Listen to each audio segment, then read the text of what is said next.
They say the house on 6th Miller Street has been empty for 30 years. But that's not true. It was never empty. It was just waiting. I know this better than anyone because I was there and I saw what lives inside. It started in the fall when I moved in with my Uncle Richard. My parents died in a car accident, and he became my guardian. I was only 14 then, and I didn't know that moving in would be the worst mistake of my life. My uncle lived on the edge of town, in an old house, with peeling paint and windows that were always covered, even during the day. But worse than that, across the street was that house, 2 stories tall with dark, empty windows. From the first day I could feel it watching me. Not just looking, watching, following every move I made. The local kids avoided 6th Miller Street, and I understood why. When I saw the 2nd floor window, there was a figure standing there. Tall, thin, completely still. I blinked and it was gone. But the chill stayed deep under my skin. Uncle Richard told me not to look at that house. He said it was safer that way. Said it was better not to make contact. I tried to listen. But every night, I woke up to the sound of floorboards creaking, always at 2:17 a.m., like clockwork. At first I thought it was just old wood in the wind, but then I heard the whisper, quiet, barely audible, somewhere beneath the floor. It was calling my name, slow, stretching the syllables, like something far away pulling at me. Shh. I froze under the covers, unable to move. And then I heard footsteps right outside my window, heavy, wet, like someone barefoot slapping against a damp floor. In the morning, I tried to tell my uncle, but he looked at me like he already knew. And he just said, "Don't open the door if you hear a knock." I didn't realize then how serious that warning was. A few more nights passed, and every night, the whisper grew louder, the footsteps closer, and then, at 2:17 a.m., I heard the knock. 3 knocks, soft but clear, right at my door. I didn't open it. I barely even breathed.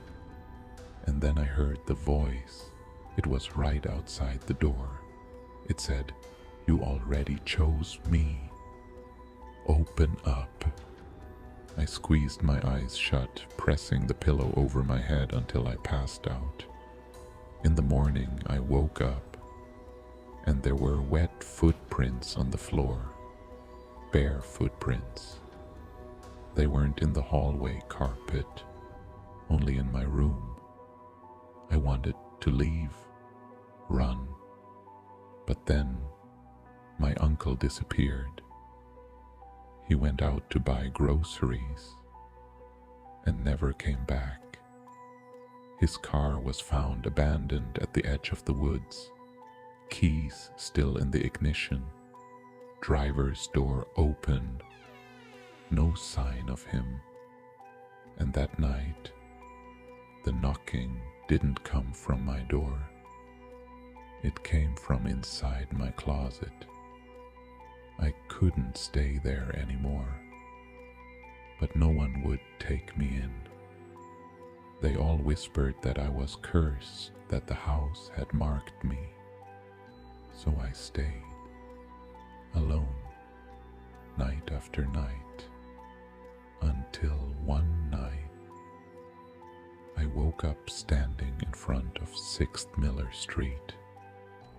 I don't remember leaving my bed, but there I was, barefoot, in the cold, staring at that black doorway, and I saw them, all the others, faces in the windows, watching, smiling.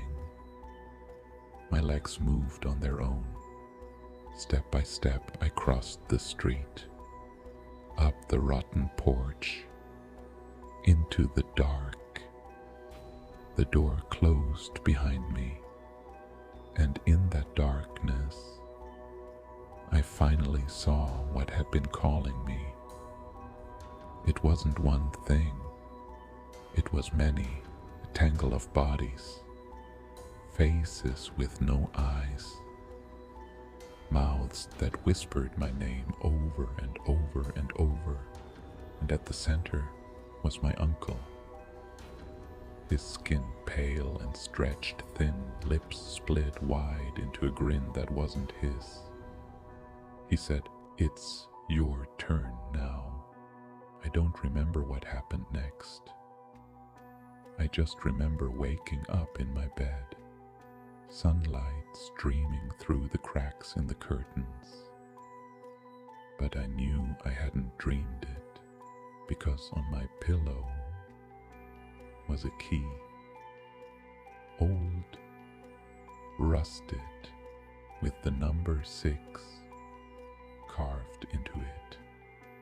Now, every night at 2:17 a.m., I hear the knock, but I know better than to open it, because next time they won't let me come back. And if you ever find yourself near 6th Miller Street, don't look at the windows, don't listen to the whispers, and whatever you do, don't answer the knock.